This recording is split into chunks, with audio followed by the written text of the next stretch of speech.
बिस्मिल्लाहिर्रहमानिर्रहीम। अल्लामा इकबाल की नज़म हिज्र राह और फिर उसका जवाब हिज्र के सिलसिले में हमने पेश किया। सबसे पहले सैरानवर्दी, ज़िंदगी, सल्तनत, सरमाया और मेहनत। और अब पेश किया जा रहा है दुनिया इस्लाम, जिसको अल्लामा इकबाल जिस नज़र से देखते हैं उसको उन्होंने हज़रत हिज्र की ज़ुबान से बयान किया है। शायर ने हज़रत हिज्र से ये सवाल किया था कि, और ये आखिरी सवाल है कि आबरू मिट रही है, यूरोप की कौमों को नई नई दौलत और सल्तनत मिली है जो हर मुकाम पर कामयाब हो रही है। हाशमी ख़ानदान का एक फ़र्द दीन की इज़्ज़त बेच रहा है। तुर्क कौम इस इज़्ज़त की हिफाजत के लिए खाक व खून में मिल रहा है। बताइए ये क्या हो रहा है? ये सवाल था अल्लामा इकबाल का। अब हज़रत हिज्र ने जो जवाब दिया उससे पहले मैं आपको एक बात बता दूं कि वजह क्या थी। वजह ये थी कि इकबाल का मकसद था कि मुसलमानों ने मशरिक़ व मग़रिब में जो सल्तनतें कायम की थीं, इतनी मेहनत से जो उन्होंने वो इलाके वो सल्तनतें हासिल की थीं, वो एक एक करके ईसाई हुक्मरानों के कब्ज़े में जाती जा रही हैं और चली भी गई हैं और जा भी रही हैं। मसलन अंदलस, अलजायर, ट्यूनीसिया, तुराबलस, मिस्र, शाम, फ़लस्तीन, इराक़ वग़ैरह। हिजाज़ अजनबी असरात से महफूज था, लेकिन वहाँ के हुक्मरानों ने भी वो नहीं रहने दिया और वो भी इसी तरह से उनके असर में जा रहा है।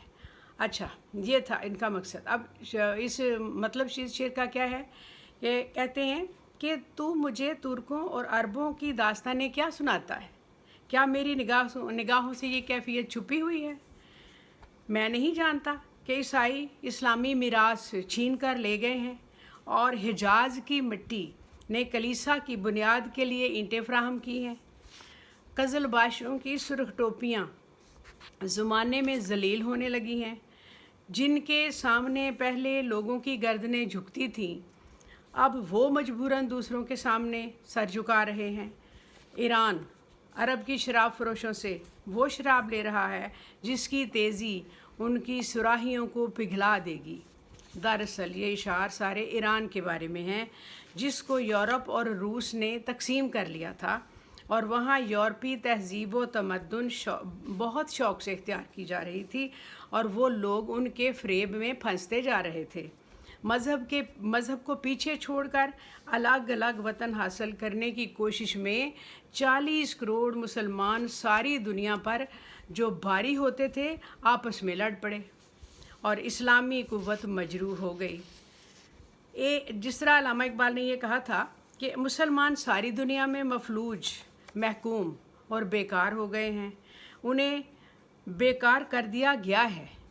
भीख मांगने से बेहतर है इंसान खस्ता हाल रहे, ये उनका ख्याल था। इस सूरत हाल से निजात कैसे मिलेगी?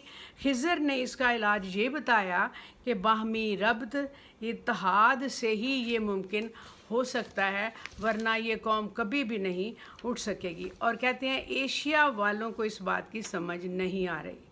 हिज्र कहते हैं क्या मुसलमान, तू सियासत को छोड़कर इस्लाम के किले में दाखिल हो जा। पहले जब तुझे दौलत, शोहरत, इज़्ज़त मिली थी तो तू वो काबे की हिफाजत करता था तो उसका समर था। वो तूने छोड़ दिया तो दौलत भी छिन गई। अब भी मुल्क व मिल्लत इसी हिफाजत की बरकत से नसीब होगी। अफसोस, मुसलमान ने दीन तर्क कर दिया, सियासत अपनाई। हालांकि मुसलमानों के लिए काबे की निगहबानी और हिफाजत सबसे बड़ा फ़र्ज़ है और इस फ़र्ज़ की बजा आवरी के लिए वो कहते हैं कि नील से लेकर काशगर तक सब मुसलमानों को मुत्तहिद हो जाना चाहिए। एक हो मुस्लिम हरम की पासबानी के लिए नील के साहिल से लेकर ताबखा के काशगर। यानी कहते हैं मजमूई तौर पर इस नज़म में मुसलमानों को रंगो नस्ल के इम्तियाज़, छोटे बड़े घरानों का फ़र्क, नस्ल को मज़हब पर तरजीह देने से रोका गया है। कहते हैं कि अपने अंदर पहले जैसे मुसलमानों का जिगर पैदा करो, इसके बगैर इस्लामी खिलाफत कायम हो ही नहीं सकती। तुम तो हज़रत अबू बकर, हज़रत अली के मुतालिक झगड़ों में गिरफ़्तार हो गए हो।